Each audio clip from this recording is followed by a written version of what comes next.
Amorim lines up his first winter transfer at Manchester United. Who does the boss view as the perfect fit for his system? Player revolt at Real Madrid against Xabi Alonso.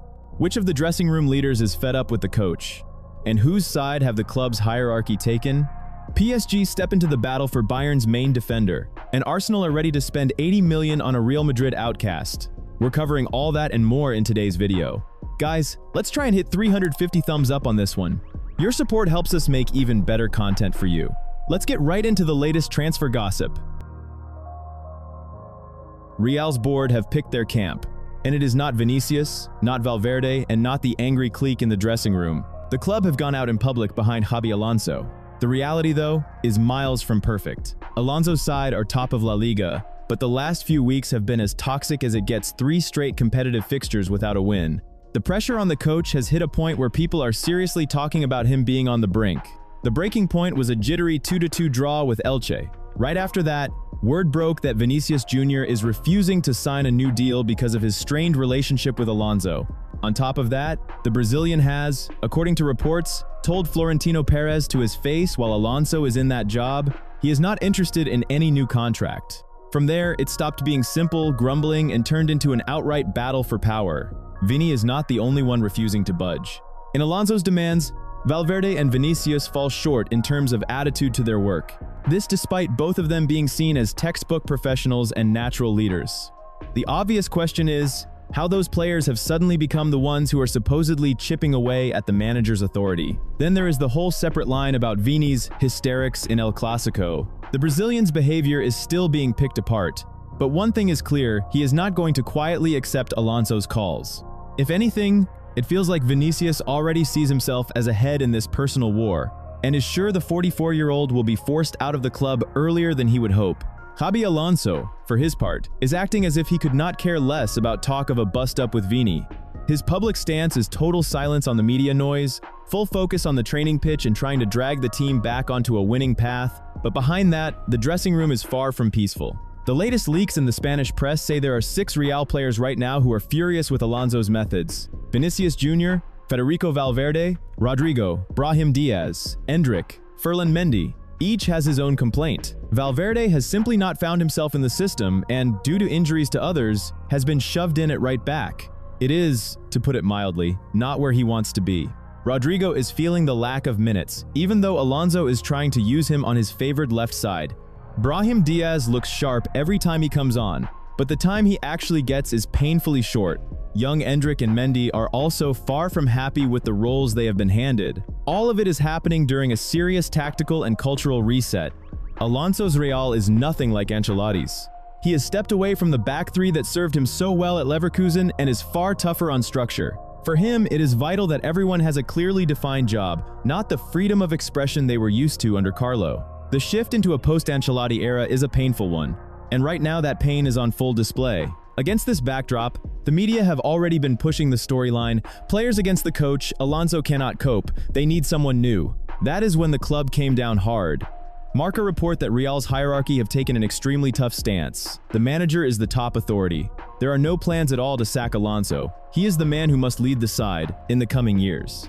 The message is blunt, no player is bigger than Real. Not Vini, not Valverde, not anyone else. Alonso's authority has to be recognized and the last word is his. At the same time, it is not as if the whole dressing room is against him. There is also a group of 5 players who are fully behind Alonso and happy with his work.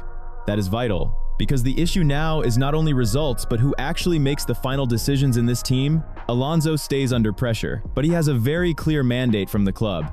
His job for now is to push all the noise into the background and get the team winning again. Because the power struggle is one thing, the league table is another, and even the most loyal boardroom do not have endless patience.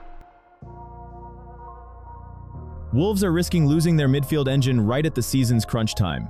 João Gomes, going by the insiders, isn't keen on a relegation scrap and has already set his sights on Manchester. According to Team Talk, the Brazilian is a priority target for the Red Devils this winter, and crucially, the feeling is mutual. He wants Old Trafford.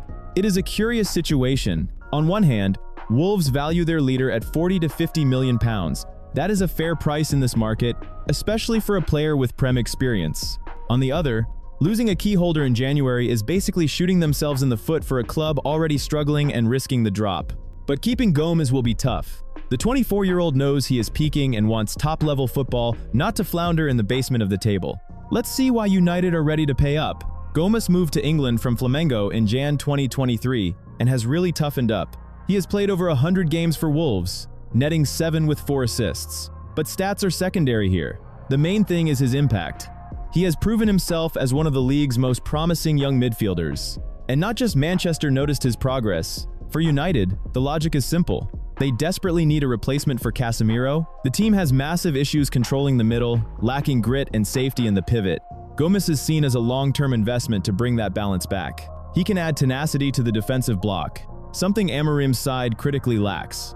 Signing someone adapted to English pace is much smarter than a gamble from another league. He can likely deliver results straight away. Talks have seemingly hit an active phase. United want to seal the deal fast to integrate the new signing this winter. The club remains optimistic. And why not? As Gomes sees this switch as a thrilling chance and a huge career step.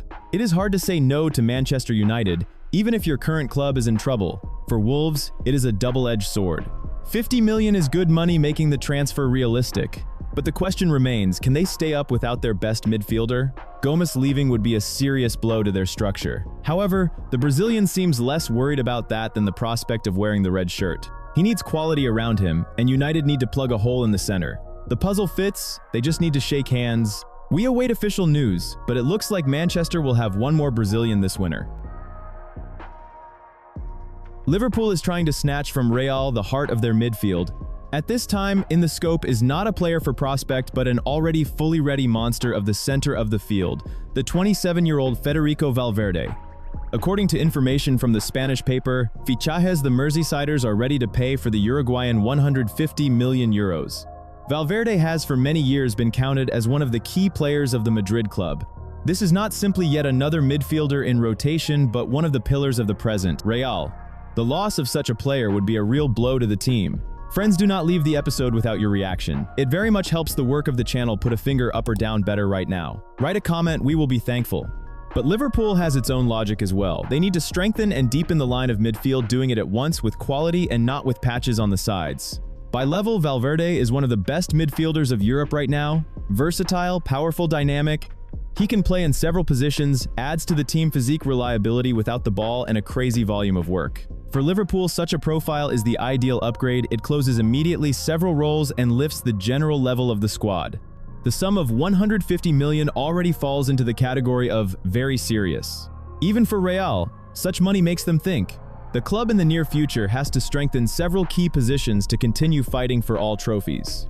And the sale of Valverde can theoretically be seen as a strategic decision, one big exit for the sake of several targeted arrivals. But everything rests not only on the figures, but also on the status of the player. Real's position has always been simple, they want to keep Valverde. He has a contract until 2029, and Fede himself has repeatedly said that he is happy with life in Madrid. In the club they value not only his game, but also his character, professionalism, and influence in the dressing room. For many years, he has been considered one of the most reliable and versatile players in the team, a true embodiment of the Madrid spirit. That is why Liverpool's offer stands out so strongly. We are talking not only about 150 million to Real, but also about the conditions for the player himself. The English club is ready to offer a contract that doubles his current wage plus a solid signing bonus. The Merseysiders are acting with maximum confidence, believing that Valverde ideally fits into their squad renewal. On the other hand, for Real, this is a moment of testing principles.